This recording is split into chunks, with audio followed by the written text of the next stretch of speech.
Baik, bismillahirrahmanirrahim. Assalamualaikum warahmatullahi wabarakatuh. Ya, bagaimana kabar anak-anak sekalian? Semoga semuanya dilindungi oleh Allah SWT. Baik, sebelum mulai pelajaran pada pagi hari ini, marilah kita bersama-sama membaca Al-Basmalah. Bismillahirrahmanirrahim. Baik, pada kesempatan hari ini kita akan belajar tentang sejarah kebudayaan Islam kelas 5 semester 1 oleh saya sendiri, yaitu Bapak Muhammad Arif Heri Kusnandar. Sebelum kita memulai masuk pada materi yang baru, kita akan mempelajari dulu materi yang kemarin tertinggal, yaitu tentang perkembangan Islam di Madinah. Jadi perkembangan Islam di Madinah sangat pesat. Berbagai aspek kehidupan masyarakat Madinah, baik bidang agama, sosial, dan ekonomi, bahkan di bidang pertahanan, berhasil membawa masyarakat Madinah sejahtera. Keberhasilan Nabi dalam pembangunan kota Madinah sangat tidak disukai oleh kaum kafir Quraisy, sehingga pada masa itu terjadilah peristiwa perang antara umat Islam dan kaum kafir Quraisy, yaitu yang pertama, perang Badar, terjadi pada bulan Ramadan tahun 2 Hijriah, yang bertepatan pada tahun 624 Masehi, yang terjadi di lembah Badar.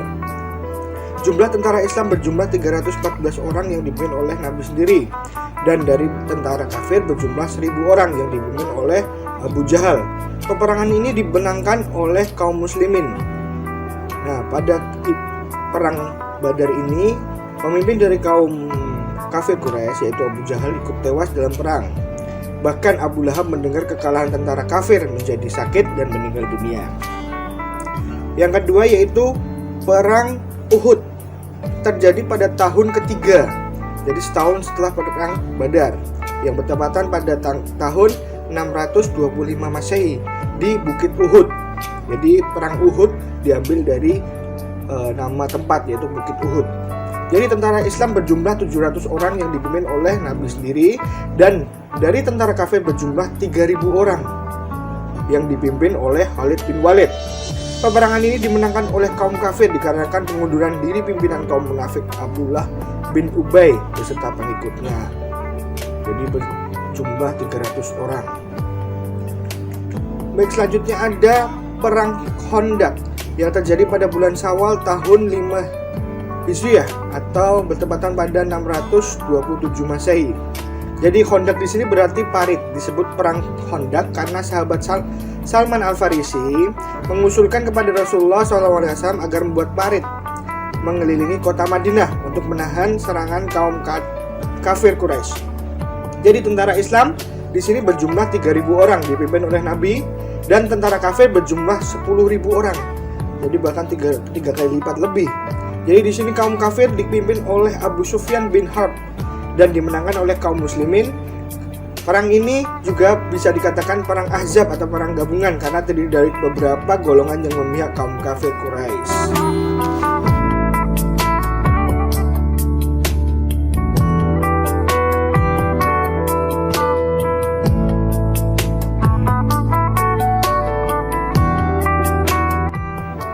Baik, selanjutnya kita masuk ke materi yang baru, yaitu Piagam Madinah. Piagam Madinah adalah kesepakatan antara umat Islam dan non-Muslim untuk hidup berdampingan dengan rukun dan damai di Madinah. Ya, jadi di sini Nabi membuat kesepakatan antara umat Islam dan non-Muslim, ya, agar berdampingan, rukun dan damai di Madinah. Adapun isi dari Piagam Madinah yaitu yang pertama, semua kelompok yang menandatangani piagam merupakan suatu bangsa. Yang kedua, masing-masing kelompok bebas menjalankan ajaran agamanya tanpa campur tangan kelompok lain. Ketiga, bila salah satu kelompok diserang musuh, maka kelompok lain wajib untuk membelanya. Keempat, kewajiban penduduk Madinah, baik muslim maupun non-muslim, harus saling membantu moral dan material. Kelima, Nabi Muhammad adalah pimpinan seluruh penduduk Madinah. Dengan disahkannya perjanjian ini, Maka Madinah dan sekitarnya seakan-akan merupakan satu negara yang makmur. Bahkan bisa dikatakan bahwa pada masa itu Madinah adalah ibu kota bagi umat Islam. Selanjutnya yaitu Perjanjian Hudaybiyah. Perjanjian Hudaybiyah adalah perjanjian antara kaum muslimin dengan kaum kafir Quraisy di Hudaybiyah. Jadi tempat perjanjiannya itu di Hudaybiyah pada bulan Zulqa'dah tahun 628 Masehi. Umat Islam menyatakan sumpah untuk membela Islam sampai tetes darah penghabisan yang dikenal dengan Bai'atur Ridwan. Jadi di sini Khalid bin Walid menjadi pemimpin di kafir Quraisy setelah mendengarkan Bai'atul Ridwan masuk Islam. Kemudian isi dari perjanjian Hudaybiyah yaitu yang pertama gencatan senjata selama 10 tahun. Ya, yang kedua setiap orang diberikan kebebasan untuk bergabung antara kaum muslimin atau kaum kafir Quraisy. Khusus kaum kafir Quraisy muslim yang datang kepada kaum muslimin dengan tidak seizin walinya hendaklah ditolak kaum muslimin. Jadi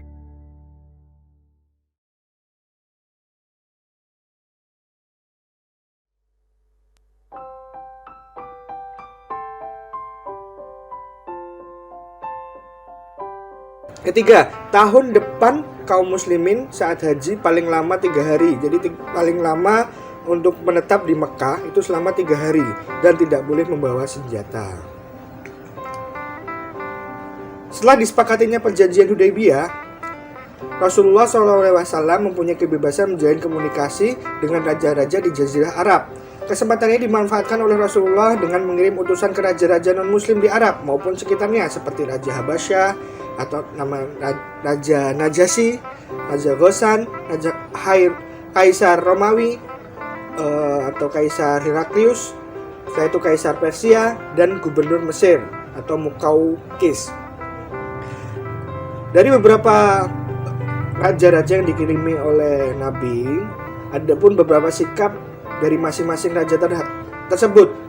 Yang pertama yaitu ada Raja Najasyi atau raja dari negara Habasyah.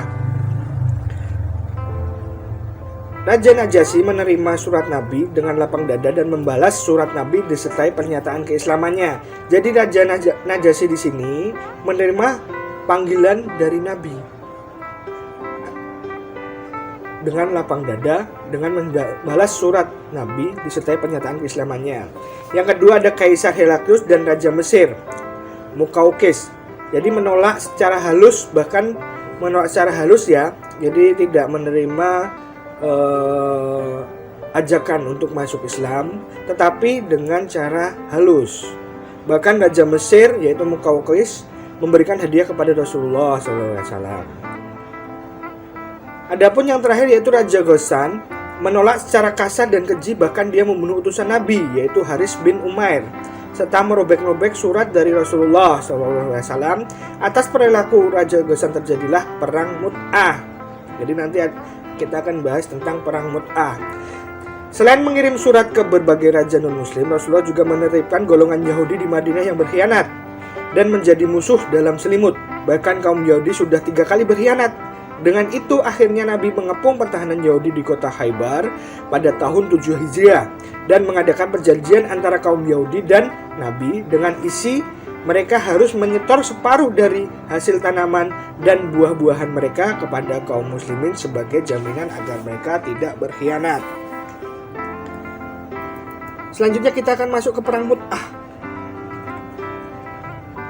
Perang Mut'ah adalah perang antara pasukan kaum muslimin dengan pasukan kerajaan Ghassan di Mut'ah, utara Jazirah Arab. Jadi kebanyakan perang itu diambil dari tempat ketika terjadinya peperangan. Jadi penyebab perang Mut'ah yaitu yang tadi Bapak telah jelaskan, Raja Ghassan membunuh utusan Nabi Muhammad yang bernama Haris bin Umair. Terjadinya perang ini pada tahun 8 Masehi. Jadi pasukan kaum muslimin berjumlah 3.000 orang dan pasukan kerajaan Ghassan 100.000 orang. Bahkan mendapatkan bantuan dari Romawi menjadi 200.000 orang. Adapun 3 pemimpin kaum muslimin yang gugur dalam perang Mut'ah, yang pertama Zaid bin Harithah, Yang kedua ada Ja'far bin Abi Thalib. Yang ketiga Abdullah bin Rawahah.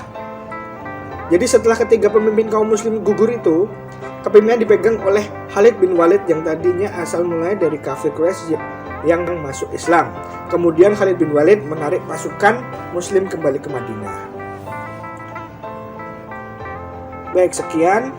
Semoga pembelajaran secara daring ini menjadi pelajaran yang bermanfaat. Ya. Sebelum Bapak tutup, marilah kita bersama-sama membaca Alhamdulillahirabbil alamin. Subhanakallahumma wa bihamdika asyhadu an la ilaha illa anta astaghfiruka wa atubu ilaik. Wassalamualaikum warahmatullahi wabarakatuh. Untuk tugas agar segera mengumpulkan, dan bagi yang belum mengumpulkan tugas yang lain agar disegerakan. Terima kasih.